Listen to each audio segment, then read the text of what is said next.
Salut salut, bienvenue pour une nouvelle vidéo et aujourd'hui je vais vous présenter ma palle pour le Cold Winter Challenge. Cette année il se déroule du 1er décembre au 28 février, si je dis pas de bêtises, il y a 28 jours l'année prochaine en février.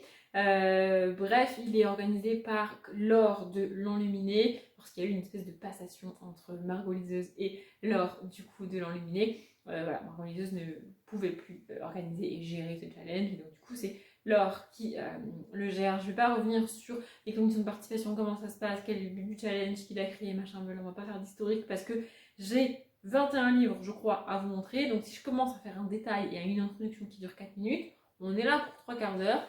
Et personnellement, j'ai pas envie d'avoir une vidéo de 3 quarts d'heure à monter. Donc on va faire vite. Enfin, on va essayer de faire vite. Bref, donc il y a des menus, des catégories. Je vous mettrai en barre d'infos le groupe Facebook et la vidéo présentation de Laure, du coup, de l'Enluminé. Personnellement, je n'étais pas du tout abonnée à sa chaîne. Je me suis abonnée à sa chaîne parce que je savais que sinon j'allais passer à côté de la vidéo présentation. Voilà, pour l'instant, je suis toujours abonnée. Je ne sais pas si je vais rester abonnée à sa chaîne très clairement. J'en sais rien. Mais bref, je voulais participer au Cold Winter et donc voilà, pour ça il me fallait la vidéo présentation. Donc comme ça, je l'ai eu. Bref, je vais vous montrer les livres. Je vais pas faire comme pour le Pumpkin parce que clairement ça m'a assez gonflé de devoir écrire sur l'écran à chaque fois le nom du menu et tout, enfin bref. Donc je vais tout dire à l'oral, je vais lire sur mon écran d'ordinateur qui est actuellement ici et ça sera beaucoup mieux. C'est parti. Le premier menu c'est Magie de Noël et la première sous-catégorie c'est Under the Mistletoe et donc là c'est tout ce qui est en gros lecture de Noël. J'avais anticipé cette catégorie parce que je sais qu'elle existe tous les ans et je me doutais que même si on a changé de personne qui gère le challenge, on allait garder cette catégorie. Donc voilà, donc c'est du coup c'est très exactement romance de Noël, feel good qui se passe autour de Noël, avant, enfin, la période de l'avant, et jour de l'an. Donc en gros, le mois de décembre. Sauf que je pourrais mettre un livre qui se passe sur le mois de décembre parce que je dois en avoir dans ma palle, mais je ne sais pas ce qui se passe au mois de décembre. Donc même si on est dans la période du mois de l'Avent, à savoir entre le 1er et le 21 et le 20 et le 24 décembre, je ne sais pas, parce que tant que j'ai pas lu le livre, je ne sais pas qu'on est en décembre. Vous voyez ce que je veux dire? Pour tout ce qui se passe autour de Noël, feel good de Noël et romance de Noël, ce sont des genres que je... C'est même pas que j'aime pas, c'est que j'ai pas envie en fait. Mais je me suis dit que cette année j'allais essayer, donc j'en ai deux. Il y en a un, c'est sûr qu'il se passe à Noël. L'autre, c'est pas trop sûr, mais on doit être enfin, on est en hiver, on n'a pas le titre, donc on doit être pas très très loin de Noël. J'espère qu'on est en décembre. Et voilà, du coup, je vais vous montrer les deux. Parce qu'en fait, je vais mettre les deux, parce que comme il y a de fortes chances pour que j'en abandonne au moins un des deux, bah du coup, j'ai mis les deux. Bref. C'est deux livres que j'ai achetés à François Loisir et que vous avez vu dans mes vlogs si vous les avez regardés. Donc, L'amour s'invite à Noël, c'est un collectif d'auteurs. Je ne sais toujours pas si on est sur un recueil de nouvelles ou sur une même histoire dans laquelle on suit les mêmes personnages mais écrits à chaque fois par différents auteurs. Je sais pas, j'ai mal avec ce concept, je comprends pas, je sais pas trop. Je vais peut-être vous lire la première phrase. Déguisée en mère Noël, Valentine se retrouve malencontreusement enfermée au dernier étage d'un grand magasin. Audrey, activiste pour les droits des animaux, commence les fêtes en garde à vue. Ok, je savais même pas qu'il y avait un personnage qui s'appelle Audrey dans ce livre. C'est très rare qu'on ait des personnages qui s'appellent Audrey dans les livres. Donc j'espère que ça va être cool. Hein, voilà.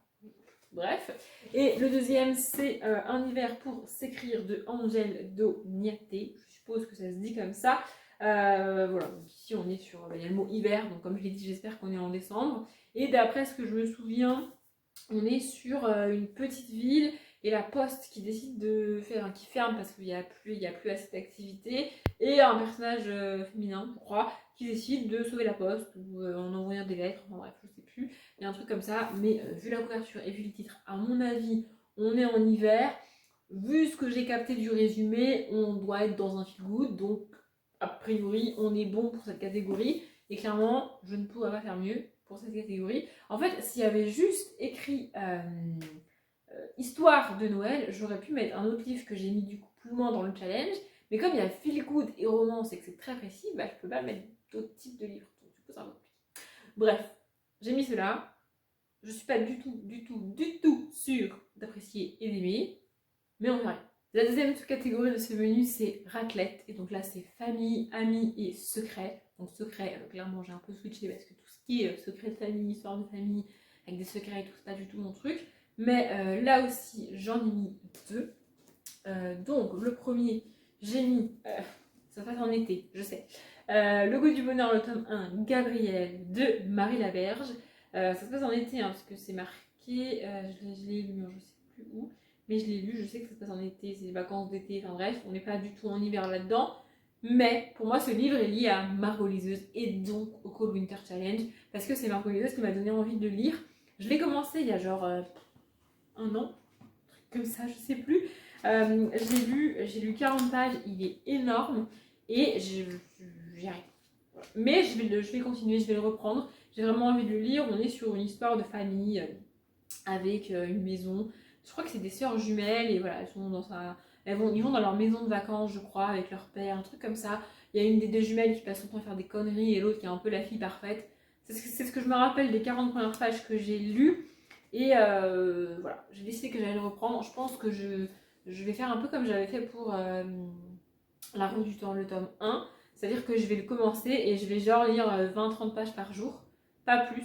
Et je lirai 2 autres livres en parallèle, j'avancerai dans ma palle et dans mes lectures en parallèle, sans rester coincée avec celui-ci, mais en avançant quand même dedans.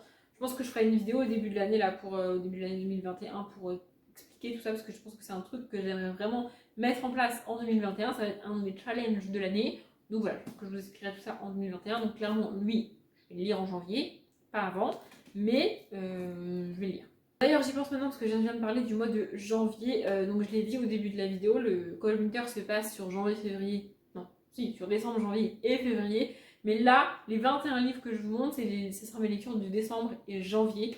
Déjà parce que si je rajoute tous les livres de février, on n'a pas fini. Et ensuite parce qu'au mois de février, je participais à un autre challenge. Donc, du coup, je ferai une vidéo sur la palle de février qui sortira fin janvier ou début février, je ne sais pas encore. Mais voilà. Bref, là, ce sont mes lectures de décembre et janvier.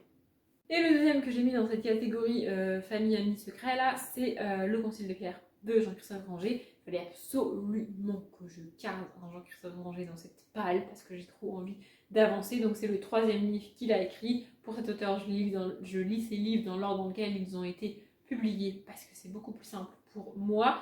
Et pourquoi je le mets dans famille, amis, secret? Vous allez me dire que c'est un thriller quand même, tu vois, mais pas non plus sur quelque chose de fun. Mais il est question d'un enfant adopté. Donc je me suis dit, pour famille, on n'est pas trop mal. À mon avis, vu qu'on parle d'adoption, les secrets et les cachotteries doivent pas être très loin. Je me suis dit qu'on n'était pas trop mal non plus. Pour la 3e et dernière sous-catégorie de ce premier menu, il faut lire tout ce qu'un rapport autour des rêves. Donc on a rêve, univers onirique et fantasy fantastique. Fantasy fantastique, c'est hyper facile parce que si elle était restée dans l'univers des rêves, ça aurait été de nouveau une catégorie où j'aurais galéré. Donc je me suis pas embêtée, j'ai mis de fantasy, hein, voilà, ou fantastique, je sais pas. J'ai mis Simon Thorne, le tome 1, donc et le sceptre du roi animal, écrit par Aimé Carter. Ça fait un moment que ce livre est dans ma palle. On est sur de la jeunesse, je pense on est avec un personnage qui doit avoir 12-13 ans. Ah ben c'est marqué là, à 12 ans. Voilà. Bref. Voilà, a priori on est sur un univers fantastique avec des pouvoirs, des animaux et tout, le roi animal, tout ça. Ça aurait pu coller pour une autre catégorie d'ailleurs, mais bon, bref, c'est pas très grave. La plupart des livres répondent à plusieurs catégories du challenge, c'est juste que j'ai dû les mettre dans une seule parce que sinon je m'en sors pas. Mais voilà, je sais pas du tout, je sais pas vraiment de quoi ça parle. Ça fait longtemps que je l'ai acheté, j'avais craqué sur le site de France Loisirs, encore une fois comme d'habitude. Et du coup, il traîne dans la malle depuis tout ce temps. Donc je me suis dit que ça pouvait être sympa. Voilà, j'espère que je vais aimer parce que ça fait longtemps que j'ai pas réussi à commencer une nouvelle saga. Bref, donc voilà, je sais pas de quoi ça parle. C'est un livre que j'ai pas vraiment beaucoup vu. Je l'ai vu sur des chaînes qui lisent beaucoup de jeunesse, mais sur les autres, pas vraiment. Du coup, je sais pas trop à quoi m'attendre. Mais j'adore la couverture. Donc, j'espère que ça va faire. Et dans cette catégorie, j'ai aussi mis 200 et de rage, le tome 1 de Tomi Adeyemi. Oui, pour ceux qui ont vu mes vlogs, je continue et je persévère à vouloir commencer des sagas de fantasy fantastique young adulte, même si j'ai du mal, mais je continue. Voilà, en même temps, j'ai acheté ces livres, donc il faut bien que je les lise. Ici, je sais plus de quoi ça parle, je sais juste que je l'ai beaucoup vu passer quand il est sorti, que les gens m'ont vraiment donné envie de le lire. Comme pour tous les premiers tomes de saga young adulte que je commence, hein. Tout le monde a adoré et moi j'y arrive pas. Mais bon, je vais essayer, j'espère que ça le fera. Je vais peut-être vous lire la fin de la phrase parce que sinon vous n'avez aucune idée de quoi ça parle. Autrefois, la terre d'Orisha était baignée de magie, mais une nuit, tout a basculé. On verra bien. On est sur un beau bébé quand même, hein. Il fait 500 pages, plus de 500 pages. Voilà, voilà. Mais si je dis pas de bêtises, je crois que c'est un diptyque. Donc peut-être que comme c'est un diptyque, j'aurais pas cette sensation de lenteur au début. Vu qu'il n'y a pas 3 tables, il n'y en a que 2. Peut-être que c'est un peu plus condensé. Je ne sais pas. Enfin bref, j'espère que je vais aimer, que je vais réussir à commencer cette saga Young Adult et à l'apprécier parce que j'en ai marre de commencer et de m'énerver après les personnages et après les autrices de Young Adult. J'espère que je vais aimer. On verra bien. J'adore la couverture là aussi. Et on est sur des thématiques que j'ai pas l'habitude de lire parce que l'autrice est afro-américaine, d'origine nigérienne, c'est marqué derrière. Et que du coup, ces personnages aussi, son univers est construit un peu par rapport à ça. Et c'est des choses que je lis rarement. Bref, j'espère que je vais aimer. On passe au deuxième menu qui est hiver mystérieux. Et la première sous-catégorie, c'est Yule. Et donc là, il faut lire tout ce qui est divinité, légende, mythologie. J'y ai mis, ça va paraître bizarre à ceux qui n'ont pas lu, mais j'y ai mis Le sang de l'épouvanteur, donc le tome 10 de Joseph Delaney, parce que ça fait partie des sagas que je voulais avancer, ça fait partie des livres que je voulais mettre quoi qu'il arrive dans cette salle. Et au début, je l'avais mis en fantasy fantastique dans la catégorie juste avant, mais ça faisait beaucoup de livres, et après j'ai galéré à remplir toutes les catégories, donc j'ai été un peu voir vite fait le résumé. Et dans ce tome-là, Tom, donc notre personnage principal qui est l'apprenti épouvanteur, affronte un dieu. Donc, on n'est pas trop mal pour les dieux, divinités, tout ça. Je me suis dit que ça pouvait être cool et que ça pouvait passer. Au pire des cas, je sais que j'ai d'autres livres que j'ai pas mis dans cette catégorie qui rentrent parfaitement dans cette catégorie. Donc, c'est pas très très grave. J'ai envie d'avancer dans cette saga. J'espère que je vais aimer. Et puis, là, ça pour le coup, ça va se lire vite parce qu'on est sur 320 pages. C'est écrit gros et je sais que cette saga, ça se lit vite. Donc, ça devrait le faire. La deuxième sous-catégorie, c'est Reine des Neiges. Et donc là, on a Femme de pouvoir, féminisme et sorcière. D'ailleurs, petite parenthèse, ça commence légèrement à me taper sur le système qu'on associe constamment le féminisme aux sorcières. C'est une parenthèse, mais vraiment, ça commence à me peser. Pourquoi on fait ça? Pourquoi les gens font ça? C'est le cas dans le pumpkin, c'est le cas ici. On peut pas avoir un truc de féminisme sans sorcière. Pourquoi? Enfin, je veux dire, les sorcières, c'est le personnage par excellence du féminisme. Je ne suis pas sûre. Enfin bref, ça me saoule en fait, vraiment, c'est pas la question. Du coup, j'ai mis La Servante écarlate de Margaret Atwood. Je me suis dit qu'il était temps que je lise, je sais pas si je le lirai en décembre ou en janvier, mais je me suis dit qu'il était temps. J'ai très très peur de lire ce livre, surtout que les dernières lectures féministes que j'ai essayé de faire, ça n'a pas trop été ça. Je les ai carrément abandonnées, donc du coup voilà.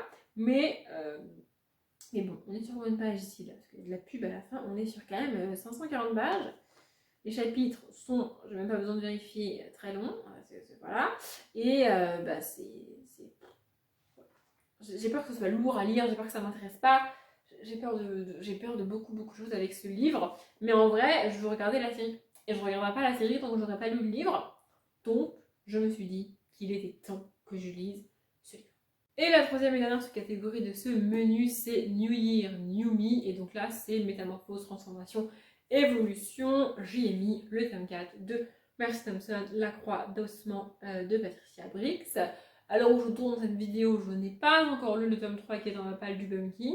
Donc clairement, je pense que lui, je le lirai qu'au mois de décembre, voire fin décembre. Parce que j'aimerais laisser un peu de temps entre les deux tomes. Mais j'ai quand même envie d'avancer dans cette saga. Et j'avais envie de le mettre dans cette palle et j'avais envie de le lire. Donc il est là. Je ne vais pas lire le résumé parce que du coup, j'ai pas encore lu le tome 3. Donc ça serait dommage. Mais voilà, j'aime beaucoup cette saga. Il y a des questions de personnages qui se transforment en loup-garou majoritairement et en coyote pour Mark Thompson, notre personnage principal. J'adore cette saga. On est dans de la bitlit, pas trop bitlit. En fait, l'une des caractéristiques de la bitlit, c'est les scènes de sexe entre les personnages. Et ici, moi j'ai lu que les 2 premiers tomes du coup, et franchement, là comme ça, je n'ai pas le souvenir d'une seule scène comme ça. Je sais que ça va venir dans la suite de la saga, parce que vu les évolutions, une relation entre les personnages, machin et tout, je sais que ça va arriver. Mais pour l'instant, on est dans les prémices de ça. C'est que j'ai lu 2 tomes de bitlit, et il n'y a pas de scène de sexe. Donc voilà, c'est une saga de bitlit où il n'y a pas énormément de sexe. Il y en a, parce que comme je l'ai dit, c'est une des caractéristiques de la bitlit, mais il n'y en a pas énormément, et j'adore cette saga. Bref, on passe à la suite. Le troisième menu, c'est marcher ensemble dans la neige, et la première sous-catégorie, c'est Reine du Père Noël, donc là c'est animaux, nature, écologie. C'est aussi dans cette catégorie que pouvait rentrer Simon Thorne que j'ai montré tout à l'heure. Mais pour cette catégorie, j'y ai mis Toby Loveless, le tome 2, Les yeux d'Elisha, de Timothée de Fombelle. J'ai tellement hâte de lire ce livre. Ça sera pas le premier livre de saga que je lirai en décembre, parce que je sais c'est lequel, je vous le dirai tout à l'heure, juste après d'ailleurs. Mais je vais le lire très rapidement, parce que je voulais trop le lire pour le pumping, et vu la couverture, je voulais le décaler au mois de décembre, tu vois. Voilà, donc ici on est dans un arbre, donc niveau nature, on est pas mal. On a pas mal de réflexions écologiques sur ce que font les hommes sur la nature, sur les bêtes, sur les petites bêtes qu'on voit pas, sur toute cette vie qu'il y a dans un arbre et tout. Et franchement, j'aime beaucoup. Donc on est avec Toby qui vit dans un arbre et qui fait 1,5 mm. Et voilà, on suit ce qui lui arrive, sa famille, ses amis, tout ça. J'aime beaucoup, j'ai beaucoup aimé le tome 1 et c'est un deuxième et dernier tome de saga. Donc j'aurais fini la saga avec ce livre et je trouve ça cool. Vraiment j'aime beaucoup. Donc j'ai hâte. La deuxième sous-catégorie de ce menu, c'est Aurore boréale. Et donc là, il est question d'aventure, de voyage et de périple. Et c'est ce livre-là que je vais lire en premier au mois de décembre. J'ai tellement hâte. Vous imaginez même pas. La Roue du Temps, le tome 1, partie 2 de Robert Jordan. J'ai adoré le tome 1 que j'ai lu en août, je crois. Ça date de ouf. Et j'ai trop hâte de lire ce livre-là. En fait, je l'ai pas mis. Ouais, c'est ça. J'ai lu le tome 1 en août. Et j'ai pas mis de tome dans ma palle du pumpkin, ce qui fait quand c'est pas octobre et novembre, j'ai pas lu cette saga. Et j'ai trop hâte de continuer cette saga. J'ai adoré la première partie et j'espère aimer autant la deuxième partie. Vraiment, j'ai trop hâte. Donc ici on est dans de la fantasy adulte et on va y suivre un petit groupe de personnes qui sont contraints de fuir leur village et de voyager avec une mage, qui est un personnage féminin qui est mage. Et voilà, il y a des questions de magie, des questions d'aventure, on est dans de la fantasy, c'est tellement bien écrit, c'était trop cool. Franchement, j'ai adoré la première partie et je vais me jeter sur cette deuxième partie le 1er décembre, c'est sûr. Pour la prochaine sous-catégorie, je vais tout vous lire parce que c'est beaucoup trop long, j'arrive pas à retenir. Donc le titre c'est Carol of the Bell et donc c'est roman choral, plusieurs points de vue, plusieurs personnages qui partagent une expérience commune. Et là, pareil, je me suis dit ouais, c'est bien mignon, mais si je lis pas le résumé, je peux pas savoir tout ça. Donc je suis un peu dans la mouise en fait. Je peux pas savoir s'il y a plusieurs points de vue dans un livre avant de le commencer. Et je peux pas savoir si ils vont avoir un même but, s'il va y avoir une espèce de cohésion et de cohérence dans les personnages, sans lire le résumé. Or, je lis pas les résumés. Donc je me suis dit, comment je fais avec ce what en fait. Et il y a une petite ampoule qui s'est allumée là-haut et qui m'a dit, Audrey, dans les romans, c'est très souvent qu'on a une alternance de points de vue. Et donc, plusieurs points de vue. Et je réfléchis des fois, vous avez vu. Du coup, j'ai mis 2 romances dans cette catégorie, ça je suis sûre. Donc j'ai mis Josh plus Hazel ou Comment ne pas tomber amoureux de Christina Loren. Et celui-ci c'est pareil, c'est le premier one-shot que je vais lire en décembre parce que j'ai envie de romance. Mais vous imaginez même pas à quel point j'ai envie de romance. Et il n'y en avait aucune dans ma... Enfin si, il n'y en avait aucune dans ma palle du pumpkin, il y en avait une dans ma palle de l'automne, mais c'était pas du tout le genre de romance que je voulais. Donc j'ai envie et j'ai besoin de romance en fait là maintenant tout de suite. Donc je vais me jeter dessus, peut-être même que je vais le commencer avant le mois de décembre, parce que je ne pourrais pas attendre. Ça fait très longtemps que j'ai pas lu Christina Loren. Donc voilà, on a une romance écrite par Christina Loren, j'adore ces autrices, et j'ai trop hâte. Voilà. Et la deuxième, c'est un premier tome de saga qui traîne dans ma palle depuis très longtemps. Donc c'est You Kill Me Boy saison 1. Elle pensait se reconstruire, il pourrait la détruire, de Tina M. Voilà, nous avons une romance, Hugo, ça... C'est écrit assez petit, hein. En fait, je comprends pas parce qu'il y a des fois des Hugo qui sont écrits très gros et il y a des fois des Hugo qui sont écrits très rapides. Je pense que ça dépend des collections, c'est très bizarre. Bref, voilà, on est dans une romance. J'ai vérifié en fait en faisant défiler les chapitres et des fois on a un prénom masculin, des fois on a un prénom féminin. Donc on a bien une alternance de points de vue. Comme j'ai très envie de romance en ce moment, je pense qu'il va pas faire mon fun non plus. Je sais pas si je l'enchaînerai avec Robert Jordan du coup, mais voilà, j'ai envie de romance en ce moment. Donc j'ai mis romance dans cette page. C'est logique, hein, c'est logique. On passe au troisième menu qui est hiver obscur. Et pour la première sous-catégorie, je vais tout vous lire parce que de nouveau c'est très long et moi je suis incapable de retenir tout ça. Donc c'est Fantômes de Noël passé et il faut lire des livres en rapport avec les fantômes, les revenants, les voyages temporels ou jeux avec les époques. Et là, on arrive à la catégorie où je vais tricher. Parce que tout ce qui est fantômes, revenants, tout ça, c'est des genres de livres qui ne m'intéressent pas. Je n'aime pas les fantômes en fait parce que en général c'est considéré comme du contemporain, sauf que pour moi c'est du fantastique. Je suis désolée, mais je crois pas aux fantômes, donc à un moment donné, voilà. Et tout ce qui est voyage temporel, c'est pareil. J'avais espéré pouvoir y mettre le tome 2 du Dernier Magicien, parce qu'il est question de voyage temporel dans le Dernier Magicien. Sauf que comme j'ai abandonné le tome 1, bah, je n'irai pas le tome 2, donc je peux pas le mettre dans le commentaire. Voilà. Et jeu avec les époques, c'est pareil. Ça me fait penser à un livre où on a une alternance de temps entre deux histoires dans un même livre. Donc un qui se passe, je sais pas, en 1400 et des bananes et en 2018, tu vois. Sauf que j'aime pas quand on a une alternance de temps.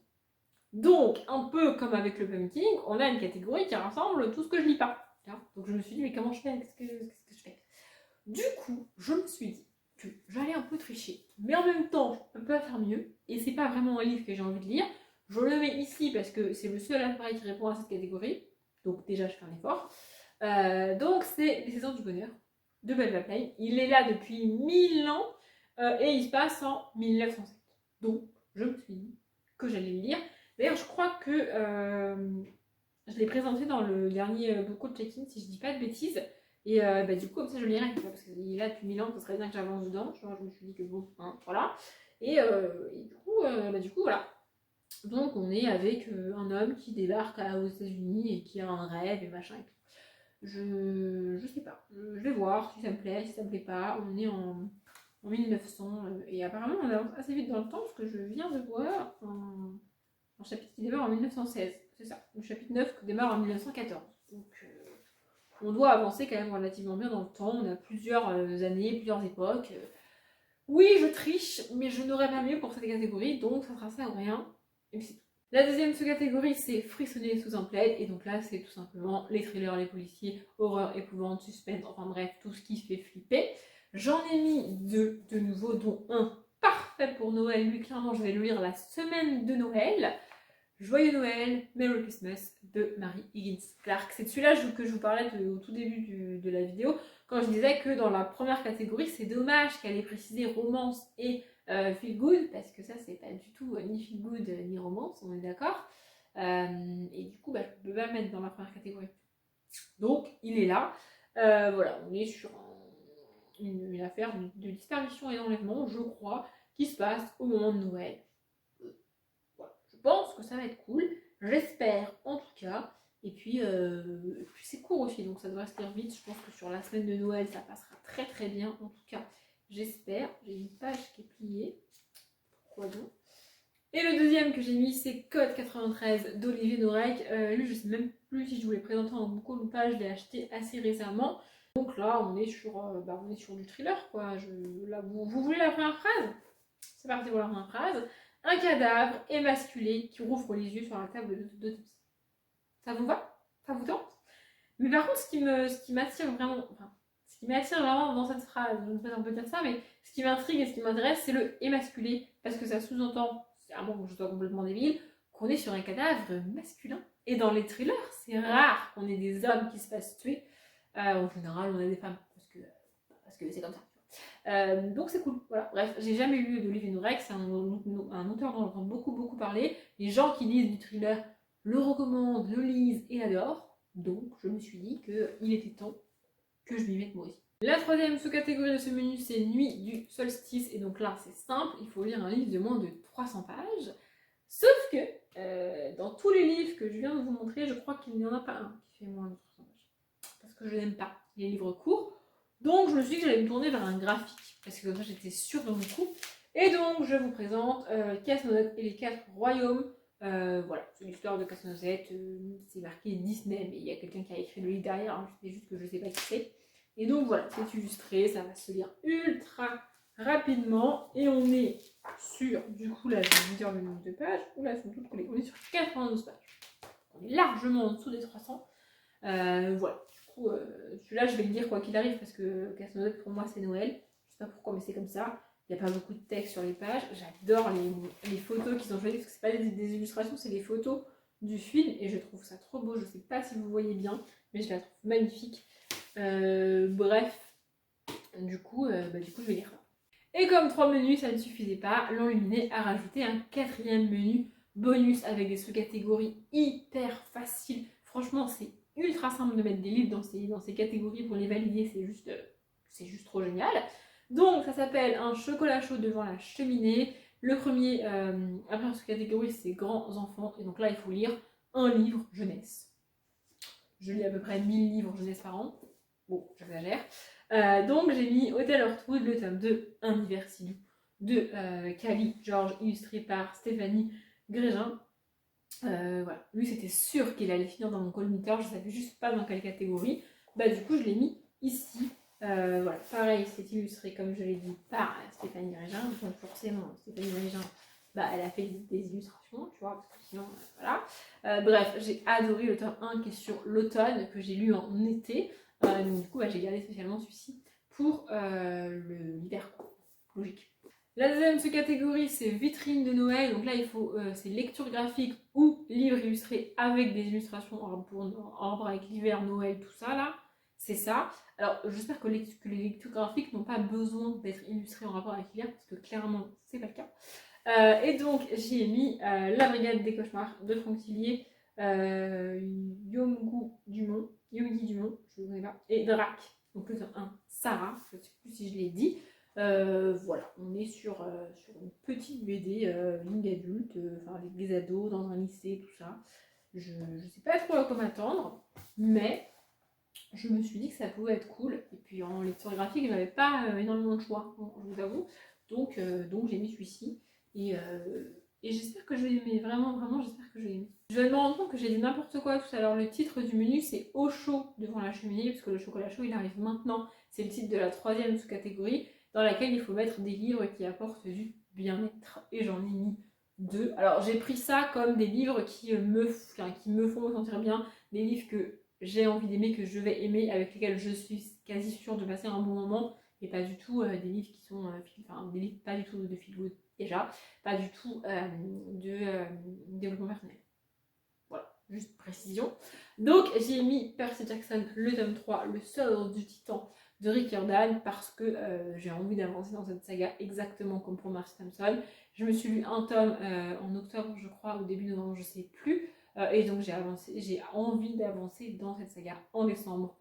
Je pense en décembre, peut-être en janvier, mais je pense en décembre. Donc voilà, j'aime beaucoup cette saga. On y suit Percy Jackson qui découvre qu'il a des liens avec certaines personnes qui ne sont pas vraiment humaines et qui du coup, bah, il a des ennuis et des trucs à gérer en rapport avec ça. J'aime bien, franchement j'aime beaucoup cette saga, ça se lit très bien. Percy Jackson est très cool et j'adore la mythologie, donc c'est cool. Et le deuxième que j'ai mis dans cette catégorie, c'est Crime à Bordeaux, dans un quartier chic de François Fuentes. C'est un livre que j'ai acheté assez récemment. C'est franchement, il est énorme, c'est abusé. Mais il fait. Combien il fait ? On a l'impression qu'il fait 1000 pages quoi, quand tu le vois. On dirait un dictionnaire, je te jure. Mais en vrai, il est pas si gros, il fait même pas 600 pages. Enfin, même pas 600, voilà. C'est gros, mais c'est juste que par rapport à l'épaisseur du livre, t'as l'impression que vraiment il fait 1000 pages quoi. Alors pour vous donner un ordre d'idée, je sais pas si vous voyez Winter qui est là, je pense que vous le voyez, je crois que vous ne le voyez pas. Mais Winter est à peu près aussi épais que lui, tu vois. Alors que sur Winter, on est sur quasiment 1000 pages. Hein. Là, on est sur 600 pages, quoi. Bref. Donc j'ai mis celui-ci dans cette catégorie-là parce que je sais que ça va être un kiff total de voir en livre Bordeaux. En fait, Bordeaux, c'est une ville... j'habite près de Bordeaux. J'habite à Bordeaux même, mais j'habite près de Bordeaux. J'habite ici depuis des années maintenant. Et c'est une ville que j'ai parcourue en long, en large et en travers pendant mes études. Je connais cette ville par cœur, je connais toutes les rues, tous les trucs et tout. Donc, me balader dans cette ville en livre, en plus dans une période où je ne peux pas y aller physiquement parce que confinement, ça va être trop cool. C'est pour ça que je l'ai mis en bien-être, parce que je sais que je vais m'éclater avec ça. J'espère juste adhérer au style de l'auteur et à l'histoire du meurtre, parce qu'on est quand même sur un SDF qui trouve une tête de femme décapitée tout au fond du conteneur à poubelle de l'hôtel particulier de la famille De Wald au Chartrons. Enfin, au Chartrons, pour ceux qui ne connaissent pas, c'est un quartier chic, hein, comme le titre l'indique. Une tête décapitée, ça a l'air fun une tête décapitée, non vraiment c'est très très cool. Et donc là, ça rejoint ce que je disais tout à l'heure, on est sur une femme retrouvée morte, parce que c'est la plupart des... Voilà, bref. Oui, c'est pareil, je pense que ça va être un des premiers que je vais lire, pas en parallèle de la roue du temps, parce que 2 pavés de 600 pages en parallèle, ça va pas le faire. Mais clairement, je pense que je vais lire hyper rapidement parce que j'ai trop envie, j'ai trop hâte.